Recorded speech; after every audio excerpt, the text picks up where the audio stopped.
యెషయా గ్రంథము 2వ అధ్యాయము. యూదాను గూర్చియు యెరూషలేమును గూర్చియు ఆమోజు కుమారుడైన యెషయాకు దర్శనము వలన కలిగిన దేవోక్తి.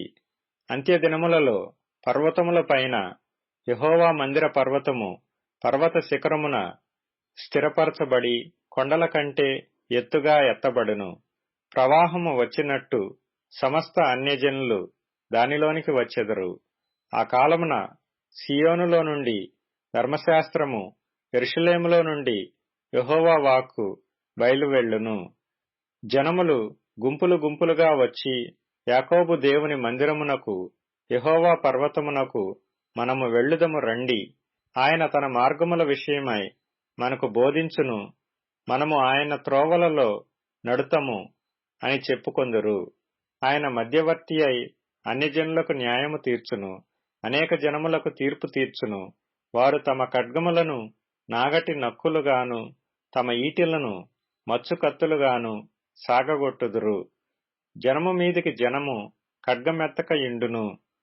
యుద్ధము చేయ నేర్చుకొనుట ఇక మానివేయును. యాకోబు వంశస్థులారా రండి, మనము యెహోవా వెలుగులో నడుచుకొందము. యాకోబు వంశమగు ఈ జనము తూర్పున నుండిన జనుల సంప్రదాయములతో నిండుకొనియున్నారు. వారు ఫిలిష్తీయుల వలె మంత్ర ప్రయోగము చేయుదురు, అన్యులతో సహవాసము చేయుదురు. గనుక నీవు వారిని విసర్జించియున్నావు.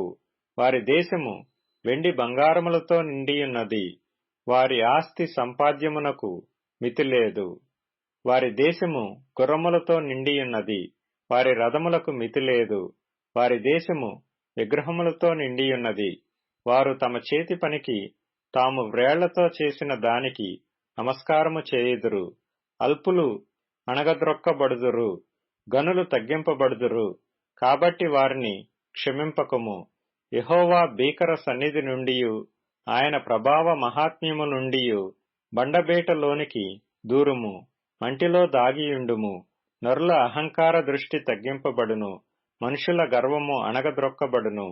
ఆ దినమున యెహోవా మాత్రమే ఘనత వహించును. అహంకారాతిశయము గల ప్రతి దానికిని, ఔన్నత్యము గల ప్రతి దానికిని విమర్శించు దినమొకటి సైన్యములకధిపతియగు యెహోవా నియమించియున్నాడు. అవి అణగద్రొక్కబడును. ఔన్నత్యము కలిగి అతిశయించు లెబానోను దేవదారు వృక్షములకన్నిటికిని, బాషాను సింధూర వృక్షములకన్నిటికిని, ఉన్నత పర్వతములకన్నిటికిని, ఎత్తైన మెట్లకన్నిటికిని, ఉన్నతమైన ప్రతి గోపురమునకును, బురుజులు గల ప్రతి కోటకును, తర్షీషు ఓడలకన్నిటికిని, రమ్యమైన విచిత్ర వస్తువులకన్నిటికిని ఆ దినము నియమింపబడియున్నది. అప్పుడు నరుల అహంకారము అణగద్రొక్కబడును, మనుష్యుల గర్వము తగ్గింపబడును. ఆ దినమున యెహోవా మాత్రమే ఘనత వహించును. విగ్రహములు బొత్తిగా నశించిపోవును. యెహోవా భూమిని గజగజ వణికింపలేచినప్పుడు ఆయన భీకర సన్నిధి నుండియు ఆయన ప్రభావ మహాత్మ్యము నుండియు మనుష్యులు కొండల గుహలలో దూరుదురు, నేల బొరియలలో దూరుదురు. ఆ దినమున యెహోవా భూమిని గజగజ వణికింపలేచినప్పుడు ఆయన భీకర సన్నిధి నుండియు ఆయన ప్రభావ మహాత్మ్యము నుండియు కొండల గుహలలోను బండబేటలలోను దూరవలెనన్న ఆశతో నరులు తాము పూజించుటకై చేయించుకొనిన వెండి విగ్రహములను, సువర్ణ విగ్రహములను ఎలుకలకును గబ్బిలములకును పారవేయుదురు. తన నాసికారంధ్రములలో ప్రాణము కలిగిన నరుని లక్ష్యపెట్టకము. వానిని ఏ విషయములో ఎన్నిక చేయవచ్చును?